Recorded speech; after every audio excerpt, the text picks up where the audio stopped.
Hi hello. അപ്പോൾ ഞാനിന്ന് റെഡിയാവുന്ന എൻ്റെ ഒന്നിച്ച് +2 പഠിച്ചതിൻ്റെ ബെസ്റ്റ് ചങ്ങായിമാരെ കാണും ഗൈസ്. അങ്ങനെ നമ്മൾ ആദ്യം സിറ്റി സെൻറ്ററിൽ പോയി. കുറേ വർഷങ്ങൾക്ക് ശേഷമായിരുന്നു നമ്മൾ മീറ്റായത്. എല്ലാവരെയും കാണാൻ നല്ല ആഗ്രഹമായിട്ടായി. അപ്പോൾ ഇന്ന് കണ്ടതോടെ നല്ല ഹാപ്പിയായി ആണ്. ഇതാണ് ജിയാസ്, പിന്നെ ഇതാണ് നിഹ ബേബി, ഇത് നമ്മൾ അഞ്ചിൻ്റെ ബേബി, ഇതാണ് അഞ്ചി അനിഷ, ഇതാണ് ഷാഹുൾ.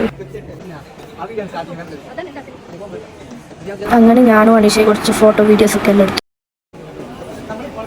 ഈ ഷാഹുലില്ല എന്നെ എപ്പോൾ കളിയാക്കിയിട്ടുണ്ടാവും ഗൈസ്. ഇത് നമ്മൾ അഞ്ചിൻ്റെ മോൻ ഐസു. അങ്ങനെ നമ്മൾ അവിടെ എല്ലാം നോക്കിയിട്ട് എല്ലാവരും നോക്കി നമ്മൾ ഫുഡ് കഴിക്കാൻ പോവുകയാണ് ഗൈസ്. ഇവിടെ നിന്നല്ല, വേറെ പുറത്തുനിന്ന് കഴിക്കാമെന്ന് വിചാരിച്ചു.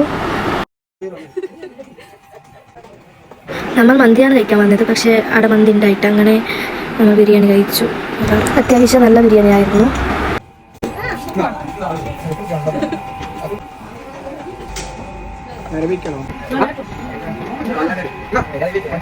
അങ്ങനെ ഫുഡൊക്കെ കഴിച്ചിട്ട് നമ്മൾ നേരെ ഷാഹുലിൻ്റെ വീട്ടിലേക്ക് പോയി. എന്നിട്ട് അവിടെ നിന്ന് കുറച്ച് ഫോട്ടോസ് എല്ലാം എടുത്തു. പിന്നെ അപ്പോഴേക്ക് ഷാഹുലിൻ്റെ അമ്മ ചായ കുടിക്കാൻ വെച്ചു. പിന്നെ ചായ പമ്പൂരി അങ്ങനെ അവിടെ തിന്നു. അങ്ങനെ ഞങ്ങൾ അവിടെ നിന്ന് നേരെ ജിയാസിൻ്റെ വീട്ടിലേക്ക് പോകാൻ പ്ലാനാക്കി ഗൈസ്. അങ്ങനെ അവൻ്റെ വീട്ടിലേക്കും പോയി. അങ്ങനെ നമ്മൾ ജ്യൂസൊക്കെ കുടിച്ചു. പിന്നെ എന്തോ പഴത്തിലെന്തോ ആക്കിയിട്ടുണ്ടായി, നല്ല ഉണ്ടായത്, എനിക്കിഷ്ടപ്പെട്ടു. ഇത് ഇവനൊക്കെ കുത്ത കിടക്കുന്നത്. അങ്ങനെ ഞങ്ങൾ അവിടെ നിന്ന് ഇറങ്ങിയിട്ട് നേരെ അവരവരുടെ വീട്ടിലേക്ക് പോയി ഗൈസ്. അപ്പോൾ ഇന്നത്തെ വീഡിയോ ഇത്രയൊക്കെ തന്നെ. അപ്പോൾ എല്ലാവർക്കും ടാറ്റാ, ബൈ ബൈ.